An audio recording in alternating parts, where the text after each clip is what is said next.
Sveiki! Šodien parunāsim par vienu ļoti īpašu namu Rīgā.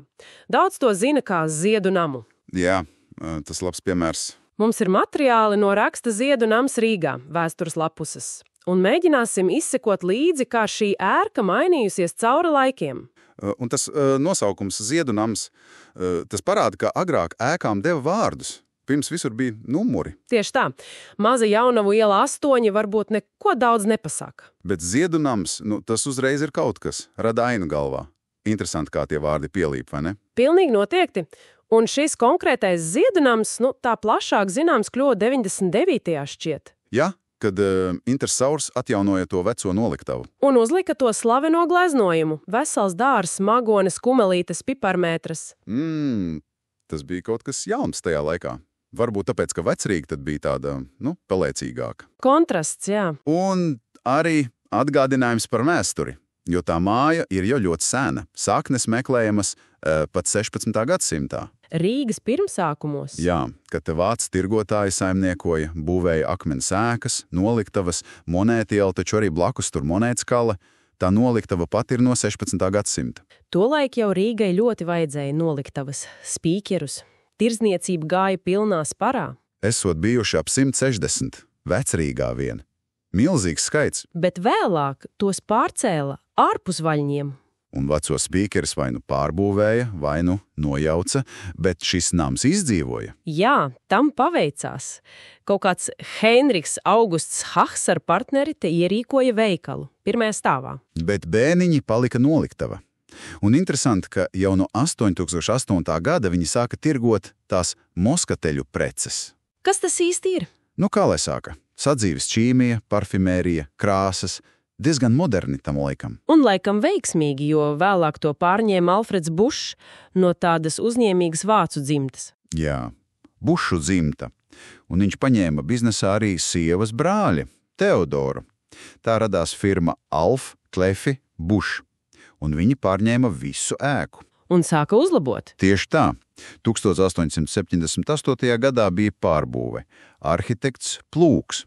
Šaurās lūkas nomainīja platāki logi, masīvos vārtus elegantākas durvis. No noliktavas uz veikalu, reprezentablu. Mainījās prasības, jā. Un Bušu veikals kļuva slavens, īpaši tajā Rīgas jubilejas izstādē 1901. gadā.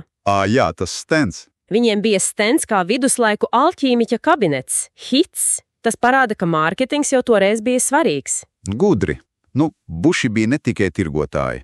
Viņi bija arī sabiedriski aktīvi, lielajā ģildē, literātu biedrībā, pat buldūros darbojās. Bet tad Alfreds pārdeva savas daļas Teodoram. Jā, 1887. gadā, un pārcēlās uz Vāciju. Teodors palika un sāka gatavot dēlus biznesam. Un tad pēc viena dēla nāves vadību 1908. gadā pārņēma otrs dēls Ēriks Bušs. Jā, tas, kurš vairāk par ķīmiju interesējās. Viņš pat atbrauca atpakaļ no Baku, lai palīdzētu tēvam.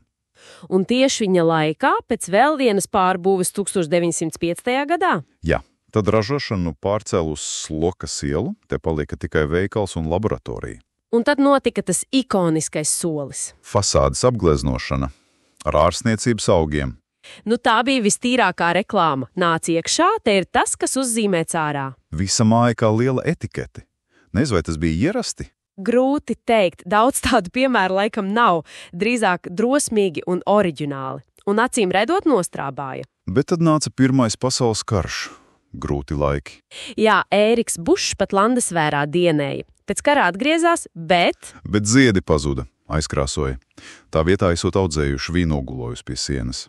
Interesanti. Starp karu periodā viņi vairāk uzsvēra vēsturi, reputāciju. Jā, augstas kvalitātes preces par mērenām cenām. Bija pat tāda paskarte drogerija, kurai 125 gadi. Starp citu, drogerija. Tas ir priekštecis mūsdienu drogām, vai ne? Principā jā. Tāpat ir nozare. Tirgoja visu, ko augļu sāli, prūsijas, pulveri, pat līdzekli pret paģerām, piegādāja mājās. Bet tad 1939. gads? Un Ērikam Bušam Rīga bija jāpamet.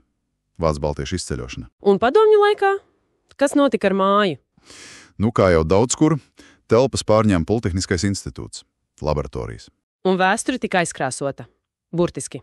Jā, Viss pagrima aizmirstībā, līdz pat 90. gadiem. Kad atkal parādījās interesors. Solis Bukenholts, ja nemaldos. Jā, viņi atjaunoja ēku, un tad, noņemot krāsas slāņus, Atklājās tas vecais gleznojums pārsteigums. un to atjaunoja. Tā Ziedu noms atzima 1999. gadā. Tagad lejā ir suvenīri, augšā biroji. Bet ir dzirdēts, ka par to gleznojumu ir bažas, ka tas pamazām bale. Jā, diemžēl. Laika zobs dara savu.